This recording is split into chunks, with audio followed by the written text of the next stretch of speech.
Great to see you both. How are you? Doing great. Hey, Greg. Hey, hey.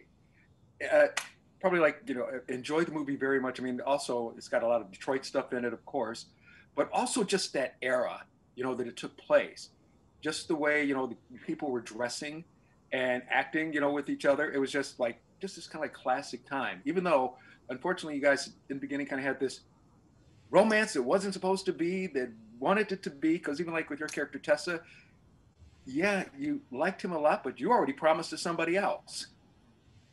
Yeah. I guess there's they're exploring what it means when you meet the right person, and maybe the timing is a little off, which I think most people can relate to, in one way or another.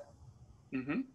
And Amity, here you are. Your character's a great musician, and ready to travel all over the place, and boom, falls in love with her, and it's like, I don't know what to do now. That happens to you. It's like, do I stay? Do I go? Or what do I do?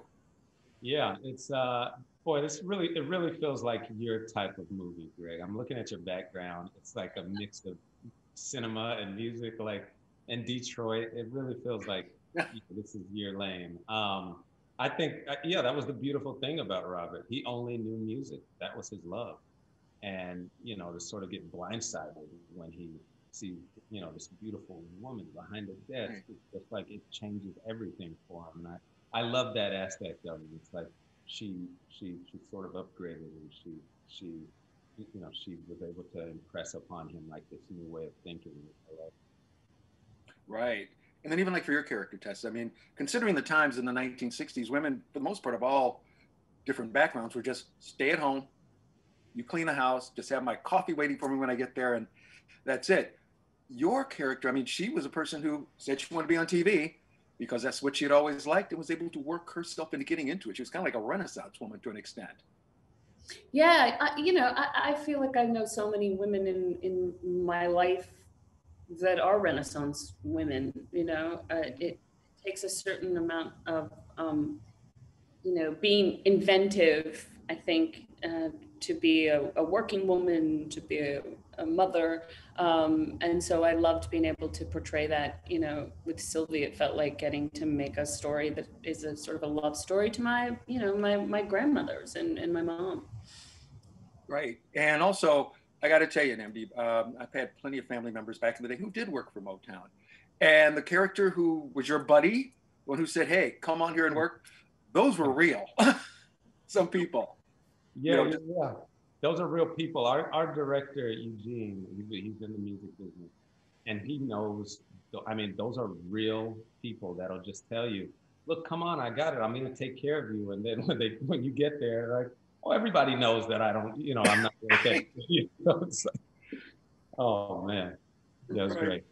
It's like I moved all this way from New York and you don't know Barry Gordy, you know Barry Horty. What? That's right. It's terrible. That's But got to right. tell you, again, thank you both very, very much for your time. Really did enjoy it. And like I said, and you're absolutely right with what you said. Yeah, definitely from my era. And it just was like watching old home movies. So both of you, thank you so much. Thank you. And hello to both of you. How are you?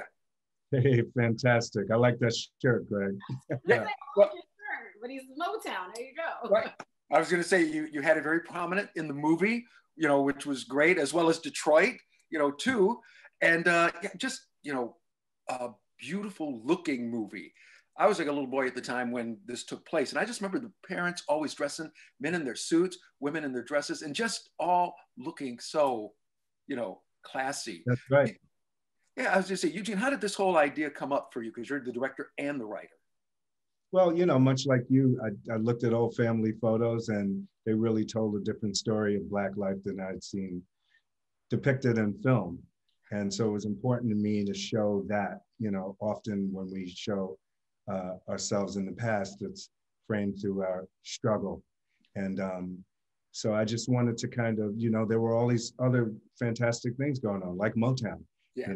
or like, Sammy Davis was in the Rat Pack, and Nat King Cole had his own TV show. So Right. I just wanted to show us in everyday life and the everyday elegance of Black folks from that time that rarely gets depicted in film.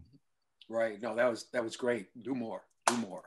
And Ryan, even like for your character, you know, that was a different type of person too, because women, especially in the 1960s, no matter what their background was, usually just had to stay at home and, you know, not go out and work.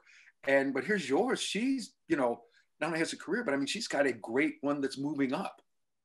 Yeah, you know, it's funny because, you know, we don't always hear those stories, but for me growing up, those kinds of stories were just very commonplace. You know, talking to the women in my life and or even men and finding out they were the first to do this or the first to do that. And I just knew them as Uncle Joe or Uncle Bob or, you know, Stacy's mom, you know. Right. Find out when you get grown and you see their name someplace, you're like, oh my God, like I know them, you know. So for me, I felt like, yes, she wasn't necessarily based on a real person, but she was based on the accumulation of all the experiences that I've had with Black women who, you know, broke barriers in very amazing ways, but also just very everyday ways for them. It's like they had no choice. They just had to do it, you know? Right. No, I'm right there with you. I grew up kind of like that same way of knowing people who were first in, you know, business, first in politics, first in this. And then another thing that you brought out, Eugene, that just made me, when I say laugh and have a nice smile, talking about the cotillion ball, you know, they used to have back, it was like, that's all my cousins were. Yeah. You go see that. Yeah, exactly. My mother was, you know, she had her coming out party. I've got pictures of her, and, you know, it was just, it's something that's got sort of lost on people. So in a way, the film is definitely a way to kind of document some of that history. You know, I try not to be so heavy-handed with it, you know, but it's there. Oh yeah, and it was great. But thank you both very, very much for your time. Again, really enjoyed it, and one more time, it made me, you know, be a kid again, just to see all those things. So thank you both very much. And love that. Well, tell your family, tell your people. Oh, I already did. I got something for you, and especially my girl cousins. So it's like, they'll get a kick.